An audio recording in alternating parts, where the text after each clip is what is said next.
Come along as I plant a few vegetables in my raised garden beds today.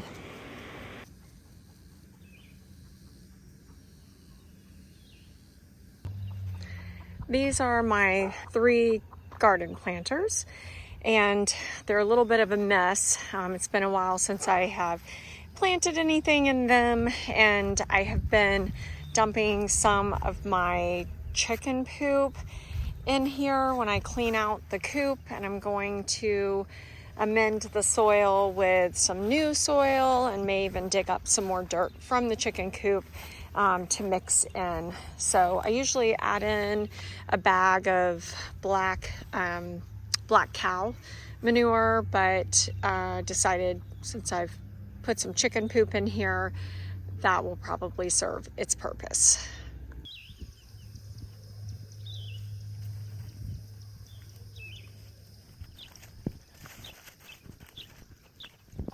When I used this planter for my last garden, I added a lot of composting material to the bottom, like sticks and leaves and paper, and there's a lot of it that still hasn't broken completely down, so I'm just moving things around and I'm going to leave it in here.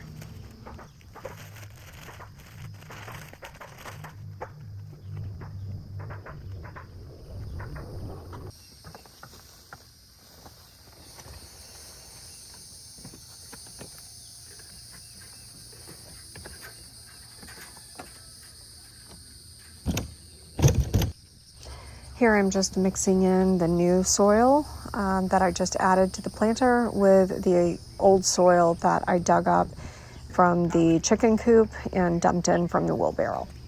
When we moved in here about almost 13 years ago, I really wanted a garden, and I have a sister who plants a vegetable garden every year, and it's beautiful. And so she was gracious enough to come down, stay with me, and help me get my first little garden planted, vegetables and herbs.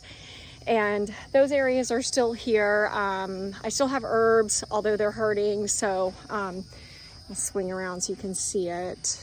I had to close it off because the chickens were getting in it, and I had to put a very kind of shabby looking top on, but it keeps them out and does the trick. So my rosemary is still doing good, but everything else, I think I see a little bit of my oregano still, but that'll be my next project. And so she came down and helped me plant a garden, and I really learned a lot from her. I am no expert, I'm just a hobby gardener, and I enjoy seeing if I can plant stuff and get it to grow.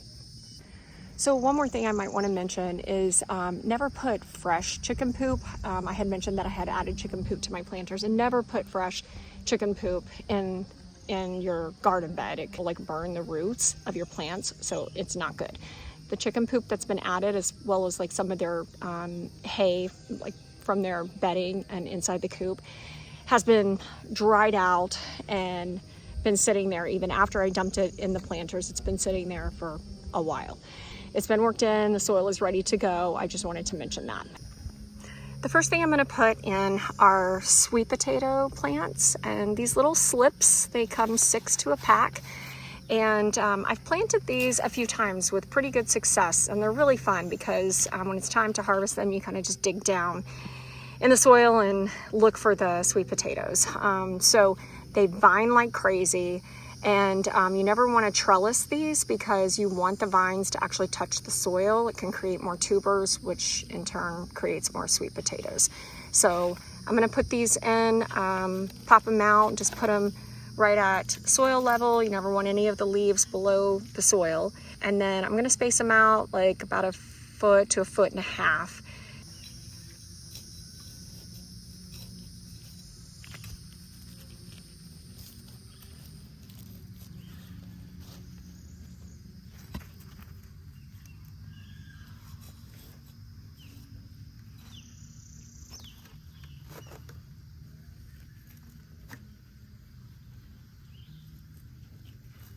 These are kind of dried out, and the roots seem a little compacted, so I'm just loosening it a bit before I put it in the ground.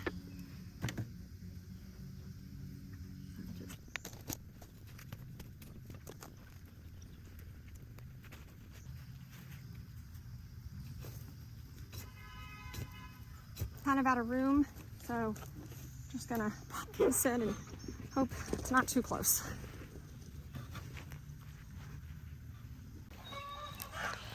Okay, the sweet potato plants are in. I'll usually just either tape this down on the outside or just stick it somewhere so I don't forget what I've got in my planters. So we'll get the rest of everything in and then I'll start watering it all in. On to the next one. Here I'm just making some little trenches in the soil and I'm going to add my green beans.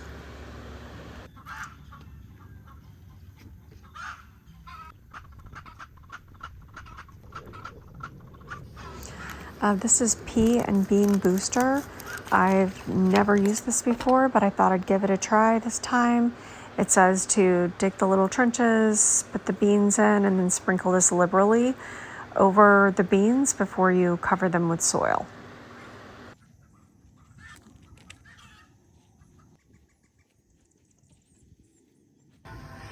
So this has absolutely nothing to do with gardening, but while I was putting my little garden in, I was watching a bluebird go in and out of this little bluebird box.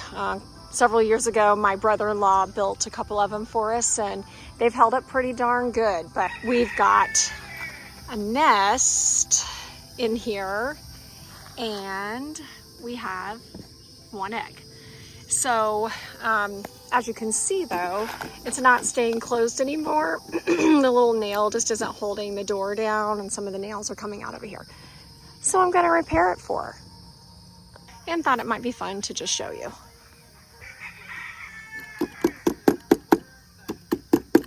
Really should be replacing these, but I think they'll hold okay. This is the one that really needs to be pulled out. Oh, it just came right out. All right, let me get a new one in. Decided to put it on this side instead of this side because the gap here is bigger, further for the nail to bend to close. So I'm gonna try to do this one-handed.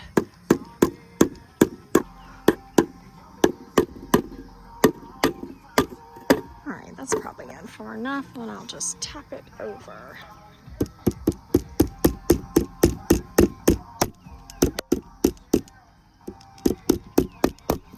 Okay, I think that'll do it. I can twist it, open it, twist it, and it looks like it's gonna stay shut pretty good. So that's it. Stay tuned.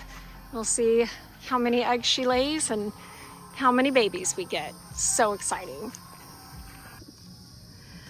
So I'm at the last phase of what I'm going to be doing today in my garden. I'm about to lay some pine straw on top of the soil. Pine straw acts as a protective blanket for your garden. It helps to lock in the moisture, it helps to keep your weeds to a minimum, and it also helps to regulate the soil temperature, which is super important here in Florida, where I'm at. It also helps to keep the soil from splattering up onto the leaves. As you can see from all the watering I did, there's soil on the leaves, and I wanted to give it a good watering first, and then I'll lay the pine straw, but from here on out the pine straw will definitely help to keep the dirt off of the plants.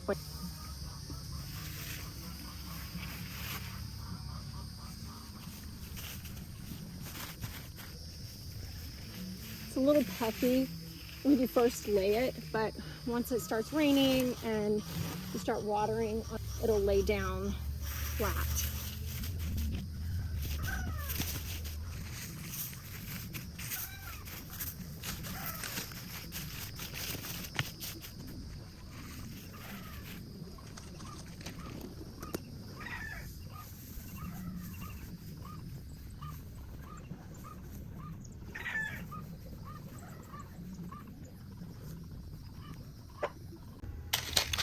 All right, I've got my okra seeds and getting ready to open them. I've grown okra once before and the plants did well, but I accidentally left them on the plants too long and they got hard and so really unedible.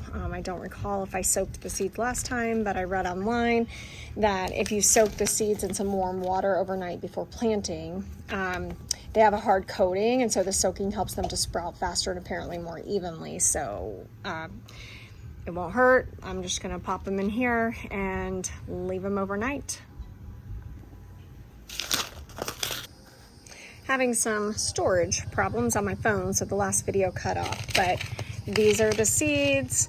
I didn't dump the entire packet in. I saved a few because I'm not sure how many I'll be able to fit into the planter, but this is what they look like, and we're just gonna let them. I thought I was videoing. Apparently I wasn't. You can tell I'm pretty new at this, but I had, just to recap, since you didn't get to see the video, I've been soaking the seeds, and they're dirty now because I've had my hands in the dirt and then back in the water, but I soaked the okra seeds, and it said overnight, soften them up, but I noticed that they were starting to open, so I decided to just go ahead after only soaking them for, I don't know, 3 or 4 hours, and go ahead and get them in this last planter bed. And so I put them in. I dropped a couple in each hole, and I did the holes like 3/4, it says a 1/2 inch to 1 inch deep, and about 18 inches apart. I did space them a little bit closer because I'm working with a smaller area, but as you can see, I still didn't use all of them. And so I had already watered it really good, but now that I have the pine straw on all 3 planter boxes, I'm just gonna go ahead and give them one more good watering and then call it a day.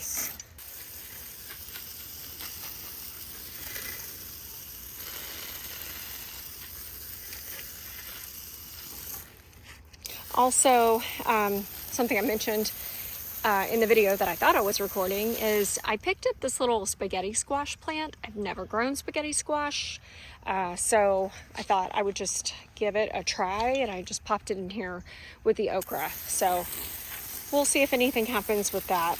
I'm late to getting the garden put in, and it gets really hot here, so